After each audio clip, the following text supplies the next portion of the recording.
Pedro, existem peças antialérgicas? De cara eu falo para você que não existe. Se você for numa dermatologista, num dermatologista, por exemplo, eles vão falar de cara para você que não existe peças antialérgicas. E aí a gente entra num assunto de processo de banho, de matéria-prima e tudo mais, onde a chance de você ter uma alergia é muito menor.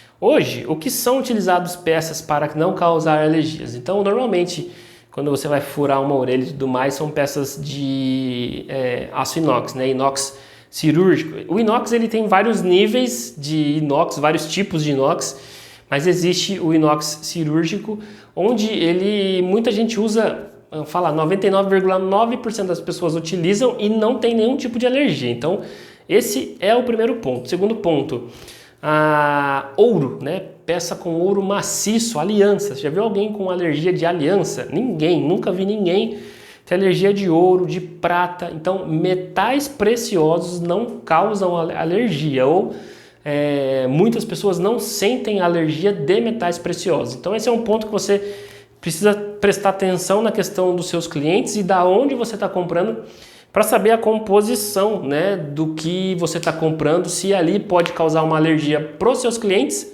ou não. Então vamos aqui para o Flipchart para a gente entrar mais nesse assunto. Na aula anterior eu já entrei de uma maneira bem específica, ficou até comprida a aula anterior, porque eu já fui a fundo explicando como que funcionam os processos. Mas aqui a gente vai falar de novo, vai que eu cito alguma sacada aqui que eu não citei na aula anterior. Muito bem, de uma maneira mais exemplificada, eu vou passar de novo pelos processos de banho e falar mais sobre peças antialérgicas, que na verdade esse termo antialérgicas você pode abolir do seu vocabulário e falar antialergênicas. Opa, coloquei acento errado. O acento é aqui não tem acento. Gênicas. É isso correto de se falar de uma peça, de uma semijoia, tá? Se você falar isso para como que chama o médico que cuida da pele? Dermatologista. Se você falar isso para que você comprou uma peça antialérgica, ele vai dar risada na sua cara e vai te dar uma aula. Então, o correto é falar antialergênicas, tá? Então, as únicas peças que normalmente não causam alergia são peças de ouro ou peças de prata. Normalmente metais preciosos não causam alergia. E também o aço inox, normalmente o aço cirúrgico, ele não causa alergia também. E ponto. O restante vai depender do processo que foi banhada a peça, O que eu coloquei aqui, ó? As peças são livres de níquel, que é o processo que eu expliquei na aula anterior. Quando você vai banhar uma peça, essa peça ela fica um tempo dentro de um tanque, que tem uma espécie de shampoo, que ele vai tirar gordura, sujeira, deixa um tempo lá as peças, Ele vai deixar a peça muito limpa, produto químico. Aí ele passa para os cobres, são 2 tanques de cobres diferentes, cobre alcalino e cobre ácido. Essa parte aqui eu não posso garantir para você a ordem, pode ser que o cobre ácido é primeiro e o cobre alcalino é segundo, ou vice-versa, tá? Mas é o que eu expliquei no vídeo anterior. Um é para deixar uma superfície mais uniforme na peça, se ela tiver um pouco de porosidade, mas ela não cobre buraco, essas coisas. E depois um segundo cobre é para deixar um brilho na peça que é espetacular. Se você tiver a oportunidade de visitar um banho e ver os processos depois, quando você vê o cobre, que é o que dá o brilho, nossa, é a coisa mais linda, ele fica uma cor incrível. Então, a sua peça vai pulando de banho para banho, tá? No meio, assim, ela tem umas espécies de tanques menores que eles colocam para ativar a peça. O que significa ativar a peça? Não me pergunte essa parte técnica. Eu até falei já o nome de um químico que a gente tem em parceria aqui, que é o Everton Silman. Se você quiser saber mais detalhes a fundo do processo de banho e tudo mais, procura ele lá no Instagram, tá? Que ele com certeza pode te dar um suporte muito maior nisso. Depois disso entra, a parte que pode ser alérgica ou não, que é onde se aplica o níquel, né? Se a peça tiver níquel, a chance de ter alergia, ela é grande, porque foi o que eu comentei no vídeo anterior. As pessoas no Brasil têm uma alergia grande, uma porcentagem de pessoas no Brasil tem alergia a níquel, né? E quanto a paládio não, é um metal mais precioso, o paládio, né? E por esse motivo, algumas empresas substituem, ao invés de aplicar uma camada de níquel, aplica o paládio aqui nesse tanque aqui, né? E é onde fica uma camada que possivelmente a peça se torna anti-alergênica, tá? Então esse é o segredo. Até expliquei que no outro vídeo teria um tanque aqui no meio que as empresas aplicam a prata, né? Dá uma camadinha de prata. Então vai depender muito de onde você banha, né? Para ter o paládio mais a prata, que seria uma proteção mais forte ainda quanto a pessoa tem uma alergia com uma peça que você utiliza. Depois a gente tem 3 tanques de ouro. O primeiro é o pré-ouro, que é para entrar a cor do ouro. Coloca um pouquinho de ouro ali. O segundo tanque de ouro é a camada, né? Então, quando você chega na galvânica e escolhe, eu quero aplicar 2 milésimos, 3 milésimos, 5, 7, 10, 15 milésimos na minha peça.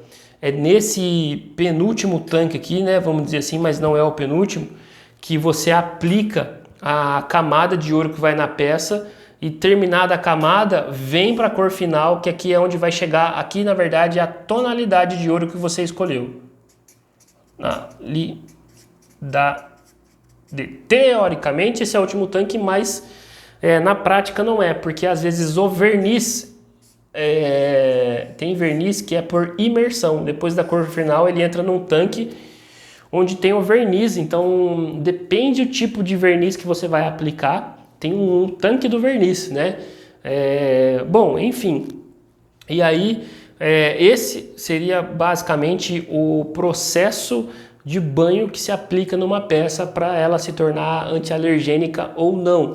Nesse quarto tanque aqui. O segredo do negócio está aqui. Se aplica níquel ou não, tá? Então, a gente acaba tendo algumas, vamos dizer assim, algumas dicas, algumas sacadas que são mais importantes você perceber na hora de você comprar uma semijoia, que seria, por exemplo, você chegou para comprar uma semijoia no atacado para revender, é importante você já saber, chega no Everton, fala, Everton, o que você me recomenda na questão dos melhores vernizes que tem para semijoias hoje? Ele vai te explicar alguma coisa nesse sentido, tá? Ele tem canal no YouTube, ele já deve ter vídeo sobre isso no YouTube, chama Quimicamente Falando, é bom você anotar e pesquisar alguma coisa sobre isso.